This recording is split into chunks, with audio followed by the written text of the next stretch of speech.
esta noche desde Caracas un gran venezolano y un gran señor, Juan José Caldera. Es uno de los hijos del expresidente Rafael Caldera, que en paz descanse. Un aplauso para Juan José Caldera, por favor.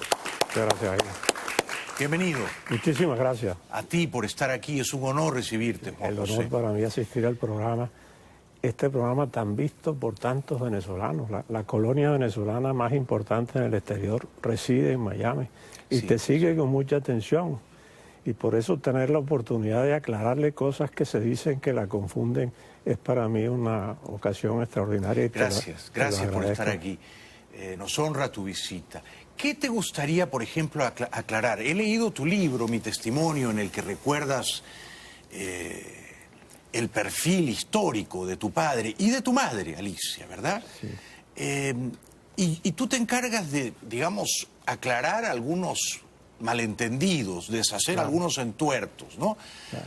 Por ejemplo, y yo alguna vez he sido víctima de ese malentendido, hay gente que cree que tu padre indultó o amnistió a Chávez el año 94, pero no fue una cosa ni la otra, ¿verdad? Sí. ¿Qué fue exactamente, Juan José? Fue lo que se llama un sobreseimiento, que fue la interrupción del proceso, que en realidad no había avanzado. Porque no había sido condenado. Así es, porque se dice, ¿por qué no lo inhabilitó? Es que no lo podía inhabilitar, el presidente no tenía facultades para eso. La inhabilitación política es lo que se llama una pena accesoria a una pena principal de prisión o presidio. O sea, tenía que ser condenado a prisión o presidio para poder ser inhabilitado políticamente. Y la pregunta es, ¿por qué no lo fue? Porque el 4 de febrero del 92, Chávez estuvo convicto y confeso ante todo el país. Carlos Andrés Pérez estuvo año y medio más en la presidencia. ¿Y por qué no fue sentenciado?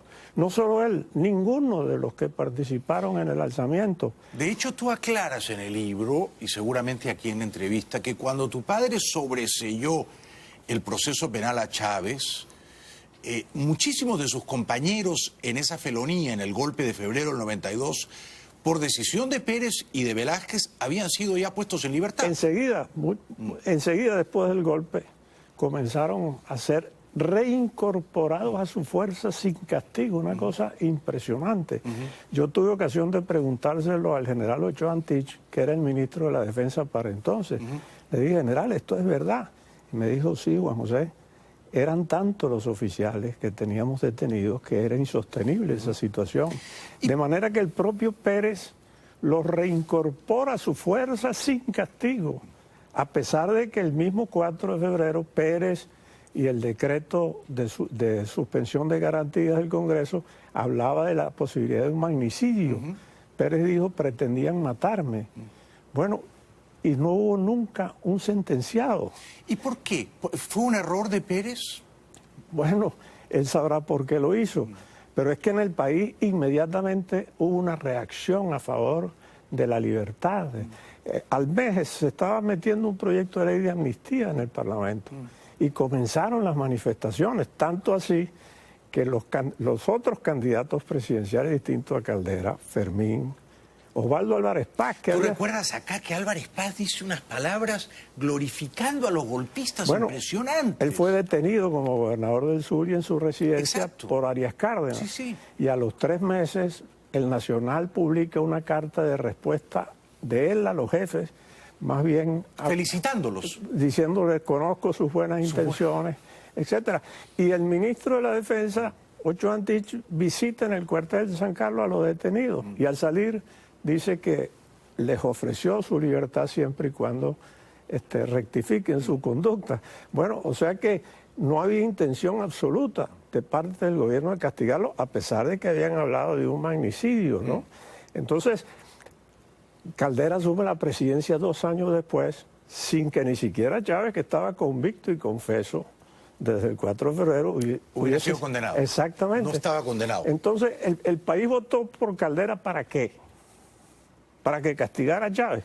Obviamente no. Es decir, el mismo día, hay testimonios increíbles, ¿no? El mismo día que Caldera asume la presidencia, una persona que se ha distinguido, que reside aquí en Miami, que se ha distinguido por su oposición a este gobierno, que lucha a diario contra el gobierno actual, como Patricia Poleo, El día que Caldera asume la presidencia, publica en el diario de su padre, El Nuevo País, una carta de ella para Chávez. La he leído. Sumamente elogiosa. Sí, la he leído. Donde, entre otras cosas, dice: seguramente Caldera te pondrá en libertad y yo, como mujer venezolana, se lo agradeceré siempre. Ese era el ambiente del país. Con lo cual, Caldera, tu padre, estaba virtualmente obligado por las circunstancias históricas a sobreseer el proceso de Chávez. Caldera, a sus 78 años, sí, asume el compromiso más grave de su vida, el más serio, el más difícil, que era salvar la República. En el país había una incertidumbre total. Todos los días se pensaba en la posibilidad de un golpe de Estado. La gente comprando comida porque no se sabía lo que podía pasar. Y la situación social y económica del país gravísima. A Caldera le toca salvar la República, que lo dijo, por cierto, con mucho orgullo cuando entregó la presidencia. En mis manos no se perdió la República. Tenía primero que resolver la crisis política y que empezaba precisamente por resolver la fractura militar. Y tomó dos decisiones sumamente importantes. Una que no se conoce mucho, yo la cito en el libro. 3 días antes de asumir la presidencia, cita a su casa de Tinajero a todo el alto mando militar, que a lo mejor pensó que lo iban a ratificar, porque había quien le aconsejaba al presidente Caldera que lo hiciera. Y fue todo lo contrario. Él los llamó a su casa para notificárselos él personalmente, con mucho respeto y con mucha consideración por su alto rango, pero con mucha firmeza, que él consideraba necesario para la salud de la República remover todo el alto mando militar. Esa fue una decisión impresionantemente importante. Y luego puso en libertad a los jefes de los golpes, los que quedaban detenidos y los que estaban asilados en el Perú, regresaron al país, pero les puso como condición que pidieran su baja. No los reintegró a la fuerza. Como sí hizo Pérez, que los reintegró sin castigo alguno a las fuerzas militares que habían deshonrado y cuyo juramento había traicionado. Bueno, pero lo cierto es que no hubo un solo conato de golpe de Estado en los 5 años. Los 5 años. Del presidente Caldera. Pregunta, ¿en qué circunstancias se conocen el presidente Caldera y Chávez? Eso es otra cosa, porque dicen, no, Caldera el padrino de Chávez. Incluso inventan que Chávez se llamaba Hugo Rafael porque Caldera era su padrino. Caldera se encuentra personalmente con Chávez por primera vez cuando lo tiene que recibir en Miraflores como presidente elegido por el pueblo. Es cuando él personalmente por primera vez encuentra a Chávez. ¿Estamos hablando de diciembre del 98? Sí, poco después de las elecciones. Del 99. Por cierto, él cuenta en su entrevista con César Miguel Rondón que Chávez le pidió disculpas por todas las cosas que he dicho de él en la campaña electoral. Pero el propio Chávez se encargó de decir públicamente en un acto que su padrino se llamaba Eligio Piña. Y todavía hay gente que ingenuamente, sorprendida en su buena fe, dice, no, Caldera era padrino de Chávez. Y dicen que le pusieron Hugo Rafael en homenaje a tu padre. Incluso han llegado hasta eso, pero ¿no? Tampoco, ¿no? Por cierto, cuando Chávez nace, en el año 54, Caldera era un perseguido de la dictadura. Y en cambio el papá de Chávez no. El papá de Chávez firmó a favor del plebiscito de Pérez Jiménez cuando Caldera estaba preso en la Seguridad Nacional. Porque iba a ser el candidato de la oposición frente a Pérez, porque era el único jefe político que estaba en Venezuela. Bueno, pero a la gente se le sorprende en su buena fe. Como decir, bueno, ¿por qué no lo inhabilitó? Caldera no lo podría inhabilitar. Claro, no estaba entre sus facultades. Primero tenían que condenarlo. Exactamente. Y luego tampoco el presidente podía inhabilitarlo. No tenía facultades para hacerlo. La inhabilitación era consecuencia de una pena de prisión o de presidio. ¿Y por qué no lo enjuiciaron? Bueno, el ambiente en el país era totalmente contrario, era a favor de una amnistía. Y la preocupación de Caldera era devolverle la paz al país. Para eso lo había elegido.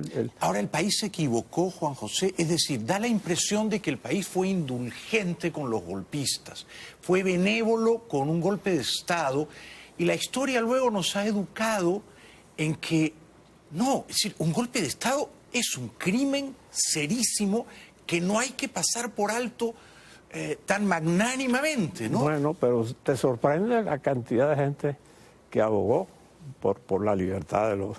te puedo decir, por ejemplo, otro caso. Chávez sale un sábado, el domingo tiene una rueda de prensa. ¿Quién dirige la rueda de prensa? La esposa del dueño del Diario Nacional, que ha sido un medio que ha combatido severamente al régimen con mucha valentía y con mucha decisión. Sí, sí. Sin embargo, la esposa de Miguel Enrique Otero apoyó a Chávez. Fue quien dirigió la rueda de prensa de Chávez horas después de... Entonces, la reflexión que tú haces es la que los venezolanos tenemos que hacer. Caldera cumplió su deber, sí, que fue pacificar al país, no solamente en lo político, sí, en lo económico, en lo social. La crisis bancaria que estaba en puertas cuando él asumió la presidencia, con la intervención del Banco Latino por el presidente Velázquez, el tercer banco del país, donde había 600.000 ahorristas que tenían todos los ahorros de su vida allí depositados y que, como se dijo, era la punta del iceberg de la crisis sistémica de los bancos. Bueno, creó una situación terrible, justamente porque durante el gobierno de Pérez no se habían controlado los manejos de los bancos, los dueños de los bancos se habían prestado a sí mismos fondos y para capitalizar fondos ofrecían intereses altísimos. Por ejemplo, el Banco Latino llegó a ofrecer 90% de interés. Entonces, gente que había puesto los ahorros de su vida en un apartamento. Acá. Vendían la casa, vendían el apartamento, exactamente. Porque eran unos intereses de usura. Bueno, y Caldera tuvo que enfrentar esa situación. Y con los auxilios financieros se le salvaron los ahorros hasta 4 millones de bolívares a 3,5 millones de ahorristas. Tardó 2 años en recuperarse la confianza de los bancos, pero se logró también. Caldera tuvo que aplicar un programa admitido por los organismos internacionales, tomando medidas como el aumento del precio de la gasolina o el aumento del impuesto del IVA, y no hubo un estallido social. ¿Por qué? Porque su gobierno, a través de la Agenda Venezuela, desarrolló una serie de programas sociales que iban justamente a atender las necesidades más urgentes del pueblo. Programas como el Programa Alimentario Materno Infantil, el Programa Alimentario Escolar, PROAL, que fue un programa hermosísimo que destruyó después el gobierno de Chávez, inspirado bajo la dirección de un hombre extraordinario que ya había sido jefe del Departamento de Nutrición de la Organización Mundial de la Salud, el doctor José María Bengoa, un médico vasco que recomendó como programa central alimentario del gobierno garantizarle a toda la población una dieta básica en algunos productos que le pudieran suministrar las 2.200 calorías que necesita el ser humano. Y entonces se diseñó un programa con harinas de maíz, con arroz, con granos, con aceite, con sardinas, para que al más bajo precio posible la población pudiera comer. Sí. Y se usó como infraestructura las bodegas populares, que no significaban un gasto para el Estado. El gasto operativo del programa no llegaba al 1% del total del programa. Y la gente podía comer. Y te voy a hacer una pregunta difícil, pero genuina, ¿no? Nacida de la curiosidad auténtica, antes de ir a la primera pausa.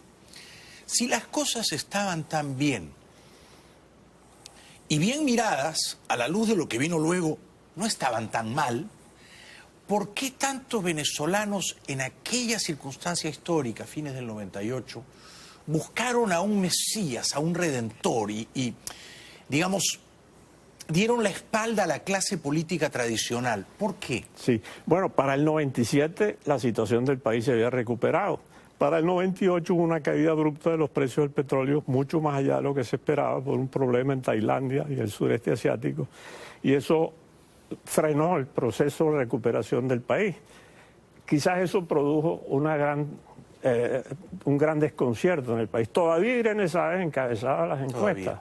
Pero ¿no crees que muchos venezolanos, justa o injustamente, no lo sé, la política a veces está hecha de percepciones que no se ajustan a la verdad? Muchos venezolanos pensaban que los regímenes adecos y copellanos habían sido muy corruptos y que había que sacudir el sistema. Bueno, yo te contesto con una pregunta. Hubo elecciones parlamentarias antes de las presidenciales, un mes antes. Acción Democrática sacó la tercera parte de la Cámara del Senado. sacó 1.250.000 votos.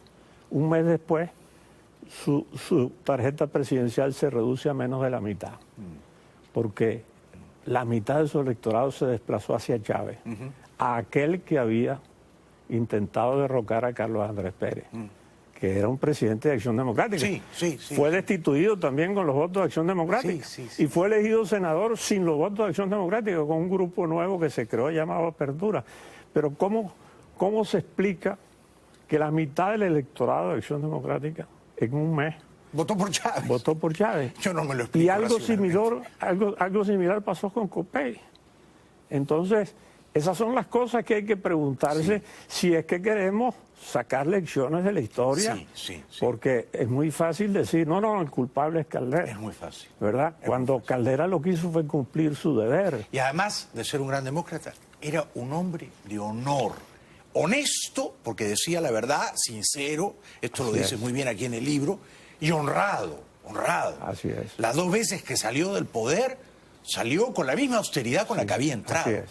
Algo dice eso de su carácter. Nosotros conservamos con mucho orgullo su oficina en el centro de Caracas, que fue construida con un crédito hipotecario en el año 58. Imagínate. En un terreno heredado por mi madre de mi abuelo materno, porque él estuvo allí más de 50 años. Es una oficina muy modesta. Ya lo creo. De la cual salió 2 veces para Miraflores y regresó a su oficina. Y además fue un gran papá, un gran papá, porque hay que ver con qué pasión y lucidez lo defiendes. Eso me conmueve. Regresamos con Juan José Caldera después de la pausa. Ya volvemos. Un aplauso para él. Don Juan José Caldera, hijo de Rafael Caldera, que fue 2 veces presidente de Venezuela, un gran demócrata, ¿no? Querido y respetado por todos los demócratas del mundo. Muy amigo del Papa, Juan Pablo II, yo no sabía. Así es. He venido a descubrirlo leyendo tu libro, y de Adenauer, de Frey, de Kennedy. Eran otros tiempos, ¿no, Juan José? Es decir, los políticos, no todos, claro, pero políticos como tu padre tenían una estatura intelectual, moral, ¿no? Eran caudillos civiles, como escribe en el prólogo tu hermano, Rafael Tomás, ¿no? Ahora todo se ha canallado, se ha envilecido, ¿no? Uno ve Maduro, Cabello, Tarek El Aissami. Yo dice, pero ¿cuánto más bajo se puede descender, ¿no? Increíble. Ahora, para hablar un poco de la actualidad, ¿tú eres optimista? ¿Tú sientes que Venezuela va a recuperar pronto la libertad y la democracia? Bueno, tengo fe y esperanza. Ha sido una lucha muy dura, muy difícil. Y creo que lamentablemente no todos han estado a la altura de las circunstancias. El pueblo sí. El pueblo se ve muy decidido, ¿no? Y cuando se le ha llamado ha respondido, como ocurrió, por ejemplo, en las elecciones parlamentarias de diciembre del 2015. Pero como algunos dirigentes de la oposición, como fue el coordinador Chugo Torrealba o el propio Antonio Ledesma, después de esa elección, en lugar de mantener la unidad y trabajar como un solo equipo, comenzaron las disputas por los cargos y las aspiraciones. Se pensaba que ya el gobierno iba a caer y que se iba a elegir un nuevo presidente. Entonces el problema fue terrible. Como decía Chugo Torrealba, cuando nos va mal nos unimos, pero cuando nos va bien empiezan las peleas. Terrible. O como decía Antonio Ledesma, convertimos las victorias en derrotas, ¿no? ¿Tienes una buena opinión de Leopoldo López? Tengo respeto por él. Yo también. Creo que es un muchacho luchador, valiente. Sí. Ha afrontado con decisión su prisión injusta. A veces, como todos los líderes, como que pensaran a veces más primero en cuál es mi futuro, que eso no ocurría antes. Por eso se estableció la democracia en Venezuela, porque los líderes se respetaban y respetaban las aspiraciones que cada uno de ellos tuviera, pero entendían que había un objetivo común por encima. ¿El liderazgo de Enrique Capriles ha estado a la altura de las circunstancias, mirado en el contexto histórico? En unos momentos más que en otros, pero son muy cerrados. Sí, yo creo que han debido llamar a todo el país a integrarse realmente a la lucha y establecer mecanismos verdaderos de comunicación. Por ejemplo, parece mentira, yo fui parlamentario 30 años, conozco bien cómo funciona un parlamento. Allí se elige cada año las presidencias y vicepresidencias de las comisiones. En este caso son 30 cargos, son 15 comisiones. Bueno, los 4 grupos parlamentarios más importantes no permiten que ningún otro parlamentario de la oposición ocupe una posición dirigencial por méritos que tenga. Es una cosa absurda, absurda, una cosa increíble. Por ejemplo, el diputado Américo de Gracia, a quien no conozco personalmente, de causa R, por cierto, pero que ha dado una lucha muy valiente en defensa de hechos horribles que han ocurrido en su región, protestaba en la última elección de directivas y decía: señores, ustedes están peor que Diosdado Cabello. O sea, si uno no está en los 4 grupos más importantes, no tiene oportunidad. A mí me parece insólito, por ejemplo, que en toda la experiencia parlamentaria existente, hasta donde la conozco, no se reúnan semanalmente todos a discutir los problemas, ¿no? Es solo una cuestión de jefes. Y entonces, me parece que no han estado a la altura de las circunstancias, aunque cueste decirlo, ¿verdad? El pasado 20 de mayo, ¿votaste, Juan José? No. ¿Hizo bien la oposición en no participar? Yo creo que sí. Yo también. Porque no había realmente posibilidades de que se produjera un respeto a la voluntad popular. ¿Cómo te gustaría que ocurriera el cambio, digamos, la caída de la dictadura, la remoción de la autocracia? Claro, ¿Qué debería ocurrir? Nos toca un papel fundamental a nosotros, a los venezolanos. Siempre lo he sostenido. En los primeros años de Chávez yo cumplía un papel dirigente, estaba en la Asamblea Nacional. Por cierto, una vez me tocó enfrentar a Chávez en Miraflores a raíz de los hechos de abril del año 2002. Fui el único diputado de oposición que fue una situación de interpelación al presidente que no tenía antecedentes y me tocó hacerlo. Pero siempre he sostenido que aunque aspiremos con justicia a un apoyo desde el exterior, el papel fundamental nos tiene que tocar a los venezolanos. Y por eso creo que la dirigencia a veces no está a la altura. Creo que el pueblo ha estado por encima de la dirigencia. ¿Crees que el pueblo se va a volcar a las calles nuevamente como ocurrió el año pasado? No lo sé realmente. Parece improbable, ¿no? Sí, sí. No lo sé. A mí me parece muy difícil que el pueblo acepte esta situación, a pesar pues de que el gobierno tiene el respaldo del G2 cubano que está activo en el país, pero yo tengo esperanza pues de que el pueblo de Venezuela no va a aceptar que se consolide una dictadura, y hemos tenido mucho apoyo en el exterior, de manera que tengo que tener esperanza, pero a veces espero también que la dirigencia nuestra se comporte más a la altura. Tienen sus aspiraciones, ¿cómo no? Pero el interés del país está por encima y hay que lograr objetivos. Yo decía a veces, cuando yo tomaba participación más directa en estas cosas en los primeros años de Chávez: señores, parecemos a veces borrachos peleándose una botella vacía, aunque la comparación sea dura, ¿verdad? O calvos peleándose por un peine, ¿no? Exacto. Uno no veía eso en los dirigentes que fundaron la democracia venezolana. ¿Y hay alguno de los líderes opositores que te inspire, sí, un poco más de confianza? Bueno, es que entrar en esa... claro. Ese es un examen difícil, ¿no? De ponerse uno a calificar. Pero María Corina Machado... La respeto, me parece una mujer valiente, inteligente, muy valiosa. Pero a veces no entiendo por qué no puede haber comunicación entre todos.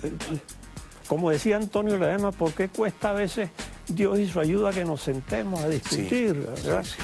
Me parece eso muy serio y debería ser abierto al país, o sea, que la gente se sienta realmente interpretada por las posiciones de la dirigencia. Sabias palabras las tuyas, sabias palabras, Juan José. Te ruego que nos acompañes hasta el final. Tenemos que ir a una breve interrupción publicitaria. Continuamos con Juan José Caldera. Ha venido desde Caracas, hijo del expresidente Rafael Caldera. Un aplauso para él, por favor. Gracias. De vuelta, para mí es un gran placer y un gran honor estar conversando esta noche con Juan José Caldera. Juan José vive en Caracas y ha venido desde allá para estar con la familia. Y estamos, por supuesto, reflexionando sobre el gravísimo drama que vive su país, Venezuela. ¿Es importante que gane Duque este domingo en Colombia, Juan José? Yo creo que sí, claro. ¿Por qué? Muy importante. Bueno, la posición de todo ese grupo encabezado por Uribe, por Pastrana, para nosotros es fundamental. Sí. No solo para Colombia, para Venezuela y para toda América Latina. ¿Qué más podría hacer el presidente Trump por Venezuela, por la causa de la libertad en Venezuela? Bueno, esperemos que siga esa actitud del gobierno norteamericano de apoyo a Venezuela, que además tiene todo el derecho, no solo el deber solidario con América Latina, porque la situación de Venezuela puede comprometer el futuro de los demás países, sino que yo creo que los Estados Unidos tienen derecho a defenderse. Hay un hecho, por ejemplo, que el gobierno venezolano ha tratado deliberadamente de ignorar, el hecho de los narcosobrinos. Correcto. Es decir, ese es un hecho gravísimo. Gravísimo. Gravísimo. En la familia del presidente, Exactamente. el jefe del Estado. Uno de ellos, según se nos ha dicho, prácticamente criado por la primera dama. Sí, sí. Bueno, Maduro no sabía lo que estaba ocurriendo. Maduro, que presume que lo sabe todo, que él tiene pruebas de todo. No sabía que esos muchachos, entre comillas, en sus narices estaban implicados en el narcotráfico y usaban la puerta 4 o de Maiquetía, que es la salida presidencial, y les piloteaba un avión, el avión coronel activo de la Fuerza Aérea Venezolana. ¿Cómo podían Maduro y Cilia ignorar eso, Juan José? Obviamente. Y además estos muchachos presumían y alardeaban de su dinero. Exactamente. Y si no fuese verdad lo que ocurrió, pues hubieran reaccionado indignados. Claro. Pero han tratado más bien de silenciarlo. Sí. Entonces, ¿no es esa una prueba de que realmente el gobierno venezolano está implicado en el narcotráfico? No tiene derecho un país agredido por otro gobierno ¿A que está defenderse? Exactamente. Claro. O sea que no solamente los Estados Unidos tienen el deber solidario de actuar, sino derecho Es un buen punto. a defenderse. Es un muy buen como los países de América Latina son solidarios con Venezuela, pero tiene derecho un gobierno como el gobierno venezolano de causar un problema tan grande como el que está causando en tantos países, desinteresado por la suerte de su población, que sale emigrando desesperado a ver si consiguen la manera de enviarle algunos recursos a su familia para que puedan subsistir. Si no tiene derecho Colombia, Ecuador, Perú, Chile, Argentina, de reaccionar frente a esa situación y reclamarle, actuar frente a esa irresponsable, por llamarla de alguna manera, pero esa actitud terrible del gobierno de Venezuela de desinteresarse por la suerte de sus connacionales y que anden por América Latina causando un grave problema. O sea Muy buen punto. ¿Cabello está perdiendo poder? Eso dicen, ¿no?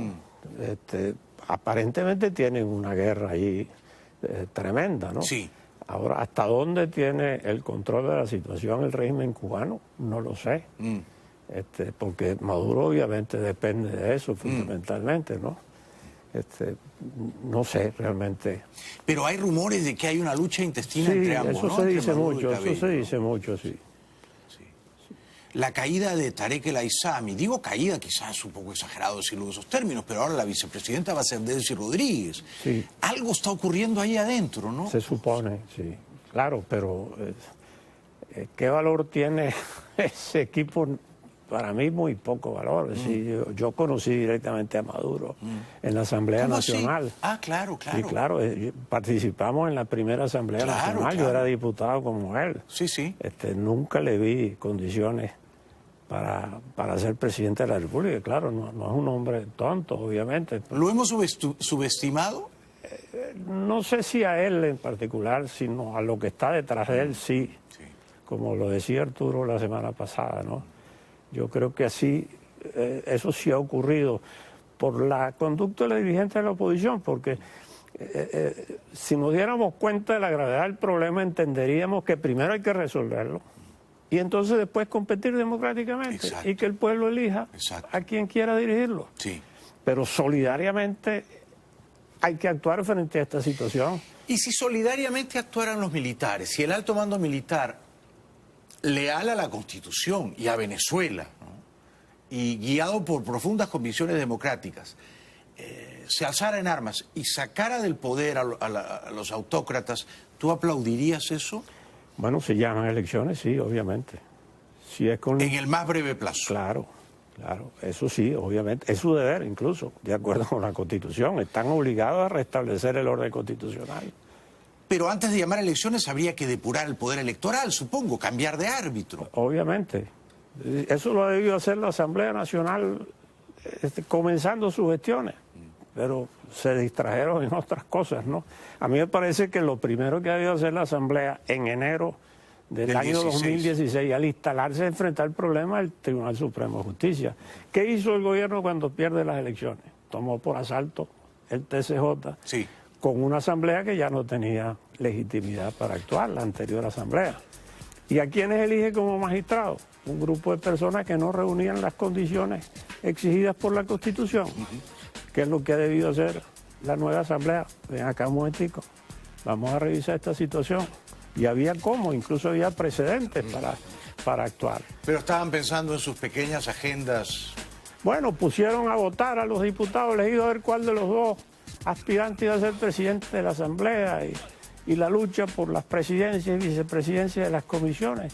En eso fue que invirtieron el mes de diciembre y los primeros días de enero, cuando han debido más bien dedicarse a trabajar, como lo dijo Antonio Ledesma, a planificar qué venía, enfrentar el problema del Tribunal Supremo, luego el problema del Consejo Nacional Electoral, y entonces llamar a un referéndum revocatorio para que el pueblo pusiera orden, ¿verdad?